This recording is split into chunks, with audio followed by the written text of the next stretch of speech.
जय प्रेम।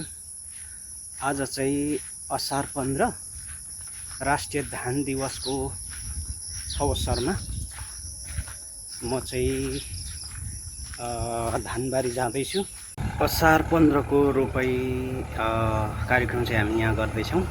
आज चाहिँ विशेष गरेर रोपाई कार्यक्रम सुरुवात गर्न लागिरहेको छ। यो उद्घाटन भएको छ।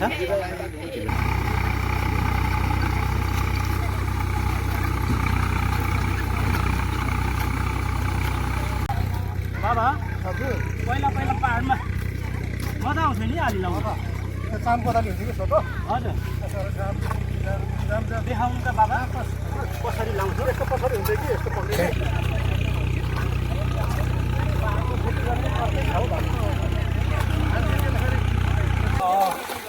यो बाउसेमा चाहिँ निकै गर्नु भएको रहेछ बाबा त्यहाँबाट भराइ साह्रै पहिले बुझ्नु भइसकेको रहेछ क्या। यो ढापामा चाहिँ मल पनि त्यति लाउनु परेन। यो सबै यो माटोहरू यसरी लिटो जस्तो भइरहेको छ। शुभचिन्तकहरूलाई पनि सम्झिन्छु यति बेला। यो नेपाल कृषि प्रधान देश भन्छ। गाउँले कृषक नै हो है। अब यसरी हामी झापामा चाहिँ प्रेमबाद समाजबाट यो कृषि गरेको पनि थुप्रै साल भयो। हेलो हाई जय प्रेम। आज चाहिँ असार 15 राष्ट्रिय धान दिवसको अवसरमा म चाहिँ धानबारी जाँदैछु। आज प्रेमबाद समाज लभिजम सोसाइटीले आयोजना गरेको यो रोपाई कार्यक्रम 1 दिवसीय रोपाई कार्यक्रम छ। विशेष गरेर आज हामी रोपाई कार्यक्रम गर्दैछौँ। झापामा चाहिँ अहिले एकदमै असारको 15 लागेको छ। हाम्रो प्रेमबाद समाजले पनि धान खेती गर्दै आइरहेको छ। यहाँ हामी देख्न सक्छौँ है। यसरी यो खेतहरूमा चाहिँ हामी धान रोप्नेछौँ। असार 15 को रोपाई कार्यक्रम चाहिँ हामी यहाँ गर्दैछौँ। ट्र्याक्टरले जोतिरहेको छ।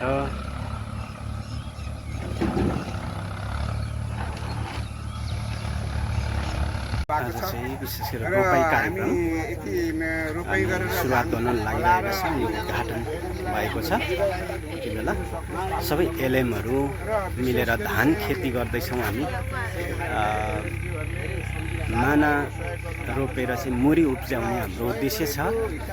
सबै आज राष्ट्रमा पनि धान दिवस मनाइरहेको छ। हामी चाहिँ कार्यक्रमभन्दा पनि प्र्याक्टिकल रूपमा चाहिँ काम गरेर नै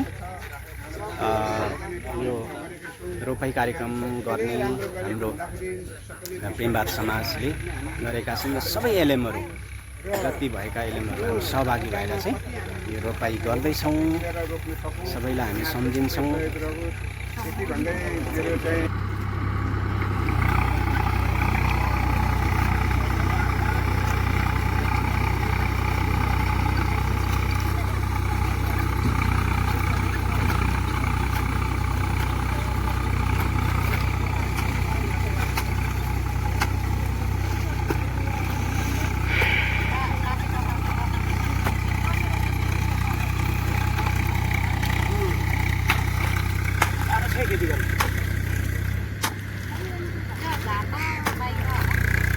के चिन्ता हुन्छ नि त्यहाँ बाबा हजुर पहिला पहाडमा मजा आउँछ नि अलि लाउँदा काम कोदाली हुन्छ कि छोटो हजुर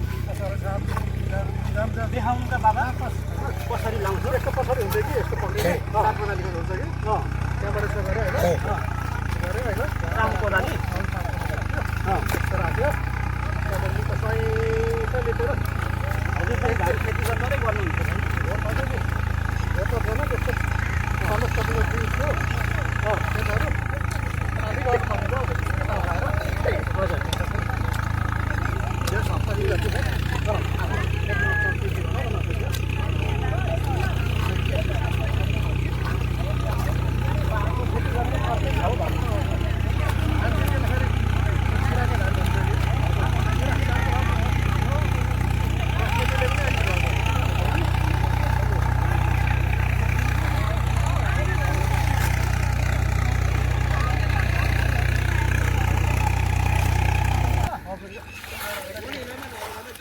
माटो मिलाउन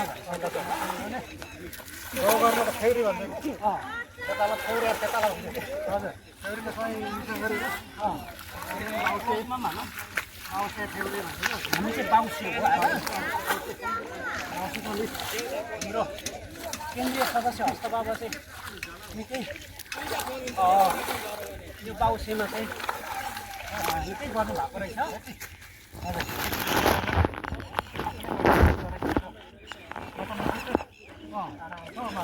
कता त माटो बढी भयो त्यो मिलाउनु पर्यो हजुर मिलाउने हजुर पहिला म त्यो गोरु खाउनु पनि नि साह्रै डर लाग्ने भएको थियो नि गोरुहरू यसो दाँदै छमा राख्ने बित्तिकै गोरु त्यो उफ्रिहाल्ने दाँदै पनि हाल्नु बाबा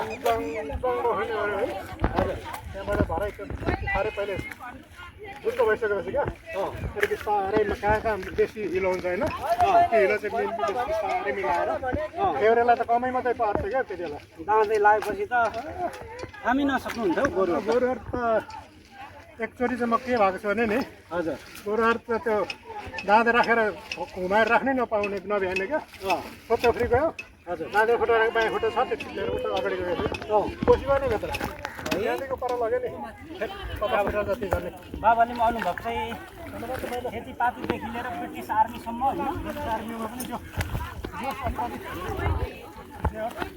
नगरेको चाहिँ केही छैन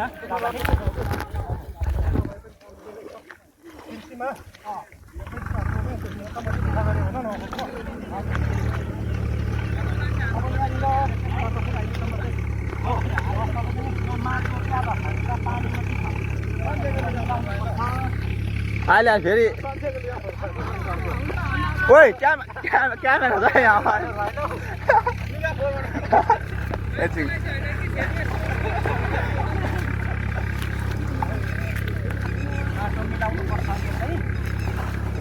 सर यसलाई चाहिँ के भन्छ यो मैले बाउसे गरिरहेको हो बाउसे है यहाँ माटो बढी भयो हजुर यसलाई मिलाउनु पर्छ ए ल ठिक छ यसो यो गर्नुको मतलब चाहिँ यो गर्नु मतलब चाहिँ माटो लेभलमा हुन्छ हजुर त्यो भएपछि धान चाहिँ मजाले फल्छ क्या ए धान राम्रो फलाउनुको लागि यो बाउसेले चाहिँ मिलाउँछ ल ठिक छ यो टक्क यहाँ जस्तै हजुर यहाँ पानी देखिँदैछ हजुर यो माटो देखिँदैछ हजुर यो लेभल मिलाउनु पर्यो क्या ए लेभल मिलाएपछि एकुरेट धान फल्छ ओ यो ढापामा चाहिँ मल पनि त्यति लाउनु परेन यो सबै यो माटोहरू यसरी लिटो जस्तो भइरहेको छ हजुर यो झारहरू सबै कुहिन्छ त्यसको ठिक छ मा चाहिँ सबैजना खेतीमा लाग्नुपर्छ हजुर भन्छ है हजुर ज्यू सर ल हस् सर धन्यवाद ल माथि अनुहार देखाउने क्या बिस्तारो बिस्तारो छिट्टो नघुमाउने क्या बिस्तारो चलाउनु छिट्टो होइन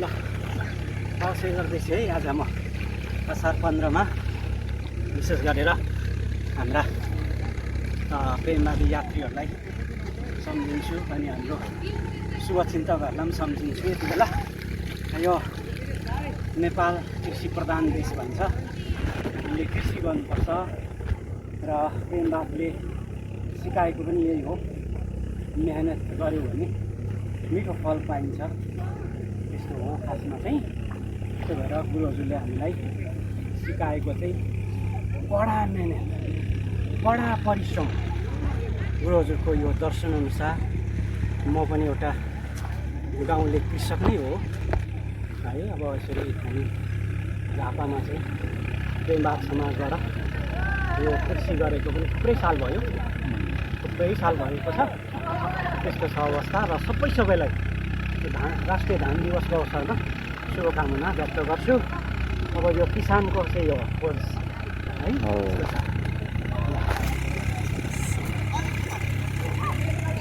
फोटोमा गएपछि यसलाई